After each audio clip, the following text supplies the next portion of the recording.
ભારતીય શેરબજારમાં આજે બ્લેક મંડે, સેન્સેક્સમાં 3000 અંક, જ્યારે નિફ્ટીમાં 1100 અંકનો કડાકો. મેટલના શેર્સમાં સૌથી મોટું ગાબડું. રોકાણકારોના 19 લાખ કરોડ ધોવાયા. ગ્લોબલ માર્કેટમાં પણ હાહાકાર.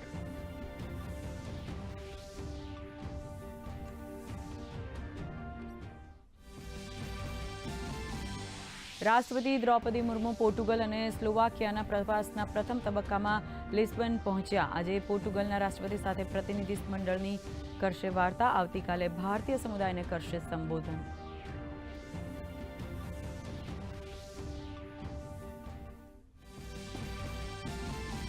કેન્દ્રીય ગૃહમંત્રી અમિત શાહના જમ્મુ કાશ્મીર આજે કઠુઆમાં બોર્ડર આઉટપોસ્ટ વિનયની લેશે મુલાકાત. જમ્મુના રાજભવનમાં શહીદ પોલીસકર્મીઓના પરિજનો સાથે મુલાકાત કરી તેમને નિયુક્તિ પત્રો કરશે એનાયત.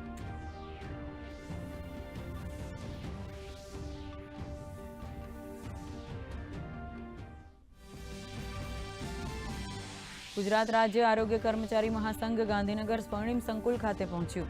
આજે ફરી આરોગ્ય મંત્રી સાથે બેઠક. 2 દિવસ પહેલા પણ કરી હતી બેઠક. છેલ્લા ઘણા સમયથી આરોગ્ય કર્મચારીઓ પોતાની માંગ સાથે કરી રહ્યા છે વિરોધ.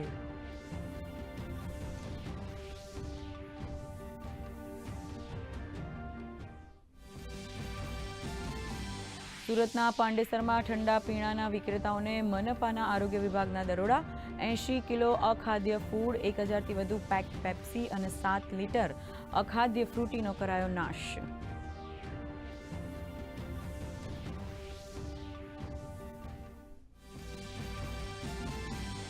હવામાન વિભાગે આગામી કેટલાક દિવસ ઉત્તર પશ્ચિમ ભારતમાં ભીષણ ગરમીની આપી ચેતવણી. રાજ્યમાં 9 એપ્રિલ સુધી સૌરાષ્ટ્ર અને કચ્છમાં હીટવેવની આગાહી.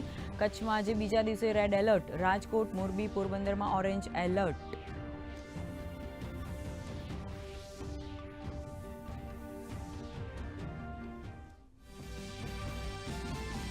આજે વિશ્વ આરોગ્ય દિવસ. સ્વસ્થ શરૂઆત, આશાજનક ભવિષ્ય. આ થીમ સાથે વિશ્વ આરોગ્ય દિવસની ઉજવણી. માતા અને નવજાત બાળકના સ્વાસ્થ્ય પર ફોકસ.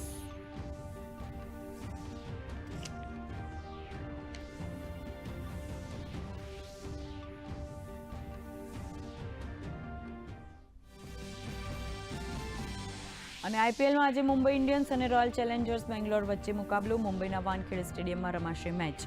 પોઈન્ટ ટેબલ પર આરસીબી 3જા નંબર પર, એમઆઈ 8મા નંબરે. આરસીબી પોઈન્ટ ટેબલમાં આગળ આવવા લાવશે એડી ચોટીનું જોર.